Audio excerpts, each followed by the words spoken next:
Hello दोस्तों, तो SBI की तरफ से एक न्यू वैकेंसी निकल कर आई है जो कि नोटिफिकेशन जारी हो चुका है। स्टेट बैंक ऑफ इंडिया की तरफ से ये वैकेंसी निकल के आई है। जो वैकेंसी का जो नाम है वो है एसोसिएट जूनियर रिक्रूटमेंट। यहाँ पे आप दे सकते हैं। और जो इसमें अच्छे खासा वैकेंसी है। वैकेंसी की जो संख्या है 6589 वैकेंसी है, जो क्लर्क की वैकेंसी है। डिटेल में वैकेंसी की बात करते हैं तो देखिए, ये स्टेट बैंक ऑफ इंडिया की तरफ से आई है, जो कि इसमें कुछ बैकलॉग वैकेंसी है। यहाँ पे आप देख सकते हैं। आपका देखिए 5180 जो वैकेंसी है वो नॉर्मल वैकेंसी है, और 1409 वैकेंसी जो बैकलॉग वैकेंसी है। इसमें अगर आप एज लिमिट की बात करते हैं तो 20 से 28 साल के बीच के लोग इसे आप भर सकते हैं। 1/4/2025 के हिसाब से एज की गणना इसमें की जाएगी, जो कि इसमें आपका एज रिलैक्सेशन भी दिया गया है। 5 साल दिया गया है ST/SC के लिए, 3 साल दिया गया है OBC के लिए, और 10 साल दिया गया है PWD यानी हैंडीकैप्ड कैंडिडेट के लिए। सैलरी की अगर हम बात करते हैं तो देखिए, यहाँ पे अच्छा खासा आपका सैलरी है। सैलरी जो है आपका 24,500 से लेके 64,480 रुपये तक मिलेगा। स्टार्टिंग सैलरी आपको 24,050 रुपया से ही आपका 26,730 रुपया से आपका स्टार्टिंग सैलरी हो जाएगा, मिलेगा। एजुकेशन क्वालिफिकेशन की अगर हम बात करते हैं तो किसी भी स्ट्रीम में आप अगर ग्रेजुएशन किए हुए हैं तो आप ये वैकेंसी को आप भर सकते हैं।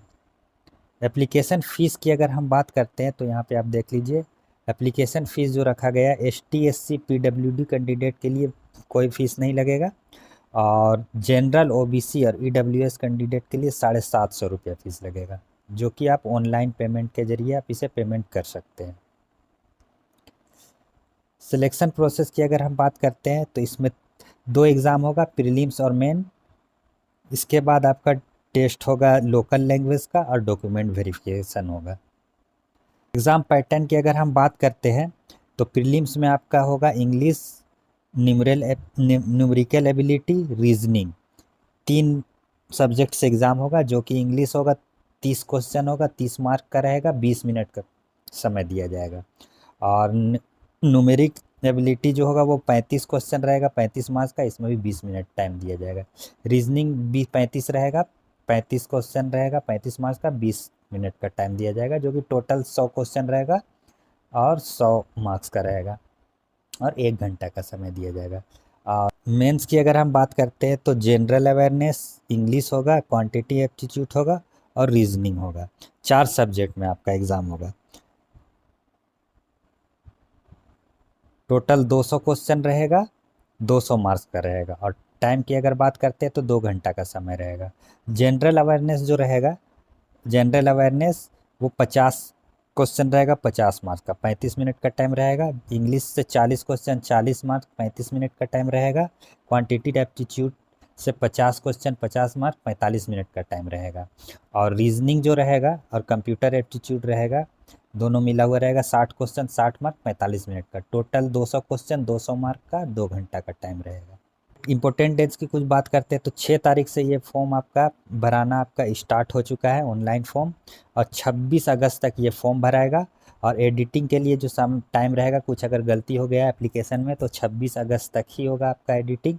और लास्ट डेट जो प्रिंटिंग एप्लीकेशन का होगा, जो प्रिंट करिएगा, लास्ट डेट रहेगा वो 10 सितंबर तक आप एप्लीकेशन को प्रिंट कर सकते हैं। आप अप्लाई किस तरह करिएगा, तो अप्लाई जो होगा बिल्कुल ऑनलाइन आपका अप्लाई होगा। आपको मैं लिंक दे दूंगा, ये जो IBPS का जो साइट है वो साइट में जाके आप इसे आप ऑनलाइन कर दीजिएगा। डिस्क्रिप्शन में लिंक दे दूंगा, और ये आपका जो PDF का भी आपको लिंक दे दूंगा नोटिफिकेशन का, उसे आप डिटेल में भी पढ़ सकते हैं।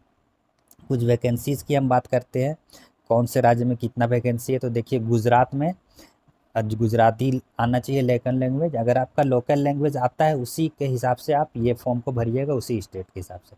उसमें 220 वैकेंसी है। आंध्र प्रदेश तेलुगु और उर्दू आना चाहिए लोकल लैंग्वेज, 310 वैकेंसी है। कर्नाटका में कन्नड़ आना चाहिए, 270 वैकेंसी है। मध्य प्रदेश में देखिए हिंदी आना चाहिए लोकल लैंग्वेज, 100 वैकेंसी है। छत्तीसगढ़ में भी हिंदी आना चाहिए, 220 वैकेंसी। उड़ीसा में ओडिया आना चाहिए, 190 वैकेंसी। हरियाणा में हिंदी और पंजाबी आना चाहिए, 138 वैकेंसी। इसी तरह हम आगे बात करते हैं, जम्मू कश्मीर में देखिए उर्दू और हिंदी आना चाहिए, 29 वैकेंसी है। हिमाचल प्रदेश में हिंदी आना चाहिए, 68 वैकेंसी है। लद्दाख में उर्दू लद्दाखी या भोटी भाषा है वहाँ का, वो आना चाहिए, 37 वैकेंसी है। पंजाब में पंजाबी और हिंदी आना चाहिए, 178 वैकेंसी है। तमिलनाडु में देखिए तमिल आना चाहिए, 380 वैकेंसी है। तेलंगाना में तेलुगु और उर्दू आना चाहिए, 250 वैकेंसी है। राजस्थान में हिंदी आना चाहिए, 260 वैकेंसी है। वेस्ट बंगाल में बंगाली और नेपाली आना चाहिए, 270 वैकेंसी है। अंडमान निकोबार आइलैंड में हिंदी और इंग्लिश आना चाहिए, 30 वैकेंसी है। सिक्किम में नेपाली और इंग्लिश आना चाहिए, 20 वैकेंसी है। उत्तर प्रदेश में हिंदी उर्दू आना चाहिए, 514 वैकेंसी है। महाराष्ट्र में महाराष्ट्रियन आना चाहिए, 476 वैकेंसी है। गोवा में देखिए, गोवा में आपका कोंकणी आना चाहिए, 14 वैकेंसी है। दिल्ली में हिंदी आना चाहिए, 169 वैकेंसी है। उत्तराखंड में हिंदी आना चाहिए, 127 वैकेंसी है। अरुणाचल प्रदेश में इंग्लिश आना चाहिए, 20 वैकेंसी है। आसाम में देखिए असमी बंगाली बोडो आना चाहिए, 145 वैकेंसी है। मणिपुर में मणिपुरी या इंग्लिश आना चाहिए, 16 वैकेंसी है।